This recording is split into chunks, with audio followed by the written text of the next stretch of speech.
Hello everyone, welcome back to our channel. Neat UG 2024 results వచ్చిన దగ్గర నుంచి neat రిజల్ట్స్లో అన్యాయం జరిగిందని students, parents, social media influence అందరూ కూడా ప్రొటెస్ట్ చేస్తూ ఉన్నారు. వీళ్ళకి సపోర్ట్గా అంటే అందరికీ సపోర్ట్గా మనకు ఈ రోజు నుంచి మీడియా సంస్థలు and electronic media, print media, దాంతోపాటు గవర్నమెంట్లు కూడా స్పందిస్తూ ఉన్నాయి. దాంట్లో ఇంకొక గుడ్ న్యూస్ ఏంటంటే మనకు హైకోర్ట్ ఆఫ్ కలకత్తా నుంచి గుడ్ న్యూస్ ఇది ఒక స్టే అనేది వచ్చింది. అదేదైతే ఉందో కౌన్సిలింగ్ ప్రాసెస్ మీద స్టే జరిగింది. ఆయన ఎన్టీఏని రెస్పాండ్ అవ్వండి అని చెప్పింది. ఎన్టీఏ ఇప్పటి వరకు ఇర్రెస్పాన్సిబుల్గా ఒక నోటీస్ రిలీజ్ చేసి మేము గ్రేస్ మార్క్స్ కలిపాము, మా ఇష్టం నుండి చేసాము, మీరు చెప్పే క్వశ్చన్స్కి మేము డౌట్స్కి సంబంధించిన ఆన్సర్స్ ఇచ్చాము అని ఒక నోటీస్ రిలీజ్ చేసింది. ఈ నోటీస్కి సంబంధించి స్టే ఇచ్చింది. ఆ నోటీస్లో ఎవరైతే ఎన్టీఏ వాళ్ళు క్లారిటీగా ఇన్ఫర్మేషన్ చెప్పలేదో ఆ క్లారిటీగా ఇన్ఫర్మేషన్ని 10 డేస్లో మీరు క్లారిటీగా ఇన్ఫర్మేషన్ చెప్పాలి అని కలకత్తా హైకోర్టు అనేది ఆర్డర్స్ అయితే ఇష్యూ చేసింది. దీని మీద ఒక స్టూడెంట్ వేసిన కేసు ప్రకారం కలకత్తా హైకోర్టు అనేది ఇమ్మీడియట్గా ఈ ఆర్డర్ని అయితే రిలీజ్ చేయడం జరిగింది. ఇది ఖచ్చితంగా గుడ్ న్యూస్. ఎన్టీఏ మమ్మల్ని ఏం చేయదు అన్న పొజిషన్లో ఒక క్వశ్చన్ రైజ్ చేయడానికి ఒక గవర్నమెంట్లో హైకోర్ట్ ఆఫ్ కలకత్తా నుంచి ఈ ఆర్డర్ రావడం అనేది ఖచ్చితంగా గుడ్ న్యూస్ అండి. ఓకేనా. అండ్ దీనివల్ల అంటే ఇలాంటి కేసెస్ అనేది ఇంకా ఎక్కువగా పడిపోయి కౌన్సిలింగ్ అనేది కంప్లీట్గా లేట్ అయితే మాత్రం అంటే రీనీట్ కండక్ట్ చేస్తారా అవన్నీ తర్వాత పక్కన పెట్టేస్తే ఈ కౌన్సిలింగ్ ప్రాసెస్ అనేది ఒకవేళ బాగా లేట్ అయ్యే పరిస్థితి వచ్చినప్పుడు మాత్రం మిగతా స్టూడెంట్స్ ఎవరైతే ఉన్నారో మెరిట్ స్టూడెంట్స్ వాళ్ళందరికీ ఖచ్చితంగా బ్యాడ్ న్యూస్ అవుతుంది. అండ్ హైకోర్ట్ ఆఫ్ కలకత్తాలో ఏం చెప్తున్నారని చూద్దాం. రిట్ పిటిషన్ నెంబర్ 230 ఆఫ్ 2024 మీరు హైకోర్ట్ ఆఫ్ కలకత్తా వెబ్సైట్లోకి వెళ్ళి ఈ యొక్క ఆర్డర్ ఏదైతే ఉందో ఈ ఆర్డర్ని అయితే చూసుకోవచ్చు. Tanmay Chattopadhyay versus national testing agency. Direct national testing ఏజెన్సీకి సంబంధించి ఈ యొక్క రెస్పాండెంట్ అనమాట వీళ్ళు. ఈ కేసు పడింది. ఇది కంప్లీట్లీ కోర్ట్ ఆర్డర్.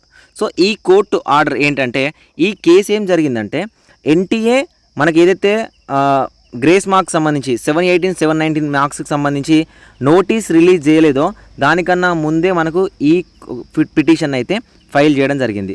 దీని తర్వాత ఎన్టీఏ వాళ్ళు అఫీషియల్గా వాళ్ళ యొక్క వెబ్సైట్లో రెస్పాండ్ అయ్యారు. కానీ రెస్పాండ్ అయిన విధానం అనేది కరెక్ట్గా లేదు. ఫస్ట్ నుంచి చెప్తా ఉన్నాము, ఈ నీట్ ఇష్యూ ఏదైతే ఉందో పక్కదారిన వెళ్తూ ఉంది.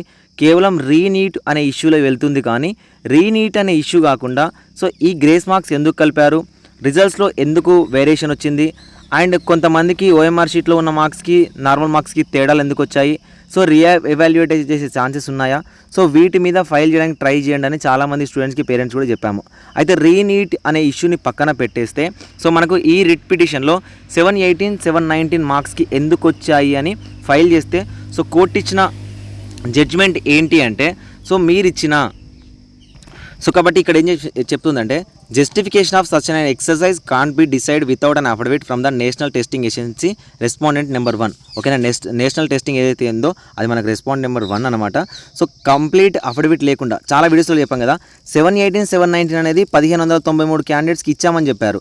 కాకపోతే ఈ 1593 మంది క్యాండిడేట్స్కి ఇవ్వడానికి వాళ్ళు వేసిన కోర్టు యొక్క రిట్ పిటిషన్ నంబర్స్ ఏంటి, ఓకేనా, వాళ్ళ యొక్క సెంటర్స్లలో టైం ఎందుకు లేట్ అయింది, ఒకవేళ టైం లేట్ అయితే ఏ సెంటర్లో ఎంత టైం లేట్ అయింది, ఒకవేళ ఆ సెంటర్స్లో అంత టైం అనేది లేట్ అయిపోతే 1593 మంది క్యాండిడేట్స్ యొక్క అక్యురేట్ డాటా ప్రకారం ఎన్ని కరెక్ట్ క్వశ్చన్స్ అయ్యాయి, ఎన్ని ఇన్కరెక్ట్ క్వశ్చన్స్ అయ్యాయి, వాళ్ళకి మార్క్స్ కలిసాయి. ఈ మార్క్స్ని నేషనల్ టెస్టింగ్ ఏజెన్సీ ఎందుకు ఇవ్వలేదు, ఒక అఫిడవిట్ ప్రకారం ఎందుకు ఇవ్వలేదు, ఒక అఫిడవిట్ ప్రకారం ఇవ్వండి అని 10 డేస్లో, ఓకేనా, 10 డేస్లో పీరియడ్ ఆఫ్ 10 డేస్లో రెస్పాన్స్ ఇవ్వాలి. ఏదైతే అలిగేషన్స్ వస్తూ ఉన్నాయో నీట్ రిజల్ట్కి సంబంధించి 718, 719కి సంబంధించి ఏవైతే అలిగేషన్స్ వస్తున్నాయో వీటి మీద రెస్పాండ్ అవ్వండి అని కోర్టు ఆర్డర్ అనేది ఇవ్వడం జరిగింది. అయితే ఏంటంటే ఈ కోర్ట్ ఆర్డర్ అనేది చాలా ఇమ్మీడియట్గా వచ్చిందండి. ఇది ఒక గుడ్ న్యూస్ అని చెప్పొచ్చు. అంటే మనం కూడా ఏదైనా రిట్ని ఫైల్ చేస్తే ఇంత ఫాస్ట్ జడ్జిమెంట్ అనేది మనకు వస్తే చాలా హ్యాపీ. కానీ ఇంతకు మించి మీరేమైనా రిట్స్ ఫైల్ చేసి ఈ యొక్క రిజల్ట్స్ కానీ రీనీట్ కానీ కౌన్సిలింగ్ ప్రాసెస్ కానీ ఇంకా లేట్ అయితే నేను ఎక్స్పెక్ట్ చేస్తున్నాను కౌన్సిలింగ్ అనేది ఇంకా లేట్ అయ్యే పొజిషన్ ఉంటే ఖచ్చితంగా అన్యాయం జరుగుతుంది. అంటే మనం ఫైట్ చేసుకొని మనమే అన్యాయపోయే పరిస్థితి వస్తుంది, అంటే మనకే అన్యాయం జరిగే పరిస్థితి వస్తుంది అన్నమాట. ఏదైనా కూడా ఆంధ్రప్రదేశ్ నుంచి కానీ తెలంగాణ నుంచి కానీ ఒకవేళ మీరు రిట్ పిటిషన్స్ అనేవి ఫైల్ చేస్తే కరెక్ట్ ప్రాపర్ ఎవిడెన్స్తో రిట్ పిటిషన్స్ అని ఫైల్ చేయండి. అంటే మాకు మార్క్స్ తక్కువ వచ్చాయని కొంతమంది అంటున్నారు, ఫైల్ చేయండి. ఎందుకంటే మీకు ఆ స్వేచ్ఛ అనేది ఉంది, మీకు ఆ హక్కు అనేది ఉంది. మీరు ఫైల్ చేసుకోవచ్చు. మీరు ఫైల్ చేసుకొని ఎన్టీఏని క్వశ్చన్ చేసుకోవచ్చు. ఎందుకంటే ఇది మనకు ప్రూఫ్. హైకోర్ట్ ఆఫ్ కలకత్తా ఎంతైతే ఫాస్ట్గా రెస్పాండ్ అయిందో మన దగ్గర ఉన్న హైకోర్టు కూడా అంతే ఫాస్ట్గా రెస్పాండ్ అయితే ఖచ్చితంగా దీనికి సంబంధించి ఎన్టీఏకి సంబంధించి ప్రతి డాటాని మనమైతే తీసుకోవచ్చు. నిజానికి పాట్నాలో పేపర్ లీక్ అయిందా? ఒకవేళ పేపర్ లీక్ అయితే ఆ కేసు గురించి మీరు ఎందుకు మాట్లాడట్లేదు? ఆ యొక్క పేపర్ లీక్ అయిన ప్రాసెస్లో మీరు ఇప్పటివరకు ఎందుకు రెస్పాండ్ అవ్వలేదు? అది ఫస్ట్ క్వశ్చన్. అండ్ ఇంతమంది డాటా ఉందా? సో 13 లక్షల మంది క్వాలిఫై అయ్యారా? 13 లక్షల మందికి సంబంధించిన డాటా ఏంటి? అండ్ దాంతోపాటు ఇంకొకటి, సో ఎవరైతే రీనీట్కి సంబంధించి కాకుండా ఈ గ్రేస్ మార్క్స్ వచ్చిన క్యాండిడేట్స్ ఉన్నారో వీళ్ళ యొక్క అఫిడవిట్ ఏంటి? సో నిజానికి పేపర్ లీక్ అయ్యే పరిస్థితి ఉంటే రీనీట్ కండక్ట్ చేసే అవకాశం ఉందా? సో ఒకవేళ ఎన్టీఏకి అంత క్యాపబిలిటీ ఉందా? సో వీటన్నిటికి సంబంధించి మీరు క్వశ్చన్స్ అనేవి రిట్ పిటిషన్ ద్వారా ఫైల్ చేయడానికి అయితే అవకాశం అయితే ఉంటుంది. అయితే వీళ్ళు ఏం చేశారంటే, సో ఇదే జడ్జ్మెంట్లో ఏం చెప్పారంటే, ఏదైతే ఎగ్జామినేషన్కి సంబంధించిన రిట్ పిటిషన్కి సంబంధించిన జడ్జ్మెంట్లో సో కౌన్సిలింగ్ ప్రాసెస్ ఏదైతే ఉందో దాన్ని ఆపేయండి అని చెప్పారు. సో అదేవిధంగా ఇక్కడ ఒక పాయింట్ చూడండి, the affidavit should also disclose how the reservation policy of the state as well as the central government has been followed in preparing the merit list. So merit list కాదు, maybe qualify list అనమాట.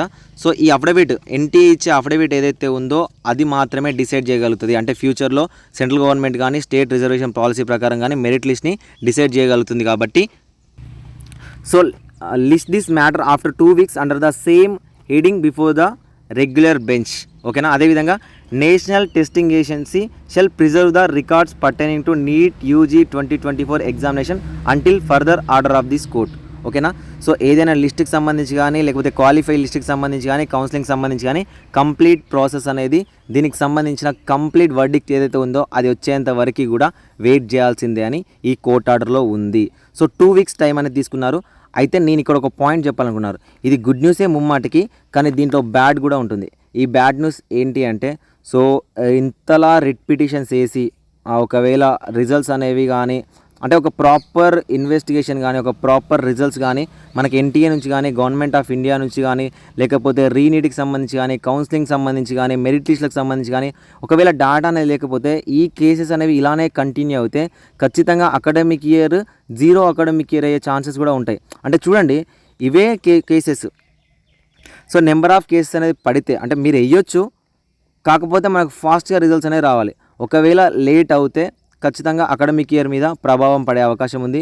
ఒక ఇయరే కాదు, ఒక year మీద పడిన ప్రభావం అనేది కమింగ్ ఇయర్స్ అకాడమిక్ ఇయర్స్ ఏవైతేనో వాటి మీద కూడా చూపిస్తుంది. ఎందుకంటే ఎంబీబీఎస్ అనేది కంప్లీట్లీ ఒక ప్రొఫెషనల్ కోర్స్. దీనికంటూ ఒక సర్టెన్ లిమిట్ ఆఫ్ టైం ఉంటుంది, ఆ కరిక్యులం ఉంటుంది, ఆ కరిక్యులంని ఫాలో అవ్వాల్సి వస్తుంది. ఈ అకాడమిక్ ఇయర్ అయినా లేట్ అవుతే నెక్స్ట్ బ్యాచ్కి లేట్ అవుతుంది, ఆ నెక్స్ట్ బ్యాచ్కి లేట్ అవుతుంది. ఇదే కేసు అనేది అంటే ఇలాంటి కేసే మనకు 2021లో ఎగ్జాంపుల్ చెప్తాను. 2021లో ఈడబ్ల్యూఎస్ కేసు అనేది జరిగింది. సో ఈడబ్ల్యూఎస్ కేసు అనేది 6 to 7 months జరిగింది. అంటే 2021 ఆగస్ట్ సెప్టెంబర్లో జాయిన్ అవ్వాల్సిన స్టూడెంట్స్ 2022 ఏప్రిల్ మేలో కాలేజ్లో జాయిన్ అయ్యారు. అంటే 6 to 7 months వీళ్ళకి లేట్ అయింది బికాజ్ ఆఫ్ కోర్ట్ కేసెస్ వల్ల. సో కాబట్టి ఇండియాలో ఏదైనా జరుగుతుందండి, ఓకేనా? జ్యుడిషియల్ సిస్టంలో ఏదైనా జరుగుతుంది. అయితే రీనీట్ జరగచ్చు, లేకపోతే కౌన్సిలింగ్ ప్రాసెస్ని లేట్ చేయొచ్చు, లేకపోతే కోర్ట్ కేసెస్ అనేవి ఇంకా లేట్ అవ్వచ్చు. కాబట్టి మీకు ఒక 1% అయినా రీనీట్ ఉంటుందని ఒకవేళ మీకు అనిపించినట్లయితే మళ్ళీ ప్రిపరేషన్ అయితే స్టార్ట్ చేయండి. ఓకే, సో వీడియో నేను వేరే వర్క్లో ఉండి మీకు లేట్గానే అప్లోడ్ చేస్తున్నాను.